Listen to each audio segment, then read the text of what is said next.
Right now, China's detained over 1 million Uyghurs and other Turkic Muslims into concentration camps. They are forced to denounce Islam, adopt atheism, and pledge allegiance to the Chinese state. They would spend hours on end chanting in their crowded cells, "There is no such thing as religion," or "All hail the Chinese state," or "All hail Chinese President Xi Jinping." And if the detainees disobey, or if there's any type of resistance, there is torture being used. There are at least 800,000 and possibly up to a couple of million folks in these detention facilities. Nails are being pulled out, teeth are being pulled out. They're using snakes to interrogate. People are being beaten until they're dead. They're being sterilized, a method used in genocide. They're forced to sit on what's called a tiger chair, where they're clamped down on this chair for hours on end, oftentimes in solitary confinement. People are being sent to these camps for random reasons. One of them could easily be you are in contact with someone abroad. You have a family member abroad. You engage in religion. So if you pray, if you mention the word God in your speech, if you fast, any type of indication that you are practicing religion, that is enough for you to be sent to the camps. And thousands of people have actually been transferred from these camps to prisons. One of my relatives in early 2017 got put inside one of these camps. Last November, he came out dead.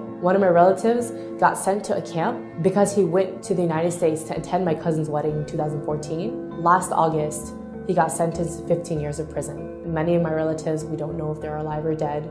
And there's not a single Uyghur who doesn't have at least one family member in these camps or some form of detention or prison.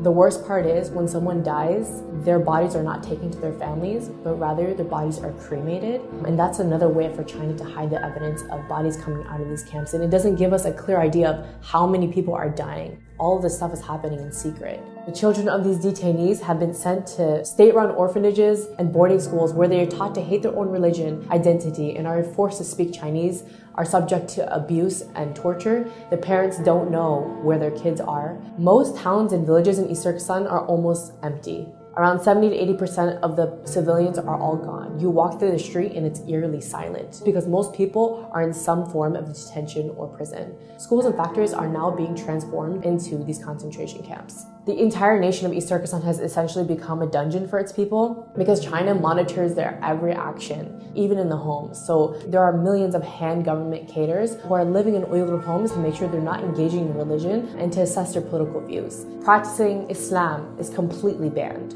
So for me to even say something like, "Oh, I'll see you tomorrow, God willing," is prohibited because you said the word God. Even having an Islamic name is a crime. So you have to change your name from a name like Muhammad or Fatima to an ethnic Han name. Thousands of Uyghur women are also forced to marry ethnic Han Chinese men. And this is another way to get rid of the next generation of Uyghurs. So why is China cracking down on Uyghurs and Turkic Muslims specifically? East Turkestan is really rich in minerals and resources, so by putting people into camps and basically carrying out an ethnic cleansing, China is attempting to maintain tight control over the mineral-rich land. You might wonder why the world has been really silent about this whole issue, and it's because of a few reasons. Number one, China has tightly controlled its media, so a lot of what's happening can't really be revealed outside to the rest of the world. Number two, even when people know about it, or even when governments know about it, they are forced to remain silent due to Chinese pressure and their economic and strategic ties to the country. So the question is, what can you do? What we need you to do is raise awareness, because right now, most of the world has no idea that this is happening.